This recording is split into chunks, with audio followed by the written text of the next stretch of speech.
Il est 22h50 et Facebook, Instagram, WhatsApp sont down. Comme vous pouvez le voir, ici, là, le site facebook.com n'est plus du tout accessible à cause d'un problème de DNS, c'est-à-dire une redirection de l'URL. Alors, qu'est-ce que ça veut dire ? Ça veut dire que c'est compliqué. Ça veut dire que c'est compliqué, ça fait déjà quelques heures maintenant que le groupe Facebook, donc Instagram, qui inclut Instagram, WhatsApp, etc., est hors d'usage. Et il se trouve que c'est pendant ces phases de chaos qu'on se rend compte à quel point on peut être dépendant de toutes ces applications. À titre personnel ou même à titre professionnel, on a pris quelques réflexes comme ça de discuter régulièrement à travers WhatsApp ou Messenger, parce que Messenger aussi est impacté. Et on se souvient, c'était en mars de 2021, Google était tombé aussi plus ou moins en panne avec quelques bugs sur certaines applications Android. Et c'était déjà assez chaotique et on se rendait compte à quel point on était complètement dépendant de Google. Aujourd'hui, c'est Facebook, c'est autour de Facebook, et alors, qu'est-ce que ça va faire, quoi ? Où est-ce qu'on va aller ?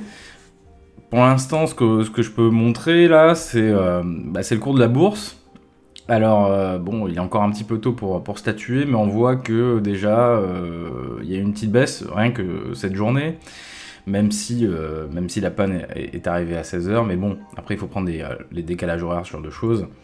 On peut voir quand même qu'il y a eu, il y a eu un décrochage monumental à partir du 1er octobre. Alors, est-ce que c'est lié ou pas à la panne d'aujourd'hui ?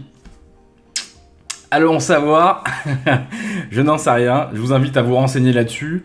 Néanmoins, c'était juste une petite vidéo actu très très rapide pour qu'on s'interroge tous ensemble en se disant mais à quel point est-ce qu'on est dépendant de ces groupes-là ? Les GAFAM d'une manière générale, encore Amazon tomberait en panne, on se dirait ok, quoique avec toutes les livraisons qu'il y a en cours, mais là, Facebook, ça devient complexe.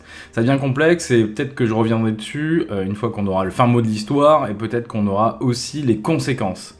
Parce que là, c'est des centaines de millions de dollars qui sont perdus chaque heure et le préjudice est colossal pour beaucoup de gens parce que en tant que particulier, on peut encore s'en passer un certain temps.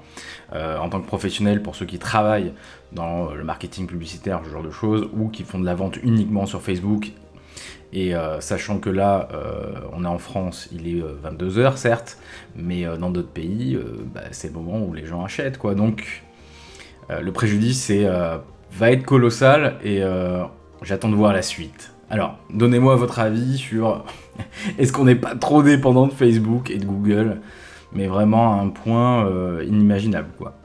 Moi, je pense que si, voilà. Allez, je vous laisse là-dessus et on se retrouve bientôt pour des vidéos plus intéressantes sur l'intelligence artificielle, le deep learning et des tests de logiciels qui vont être très très chouettes. C'est la rentrée, bienvenue ou re-bienvenue sur la chaîne de Numérique. À bientôt.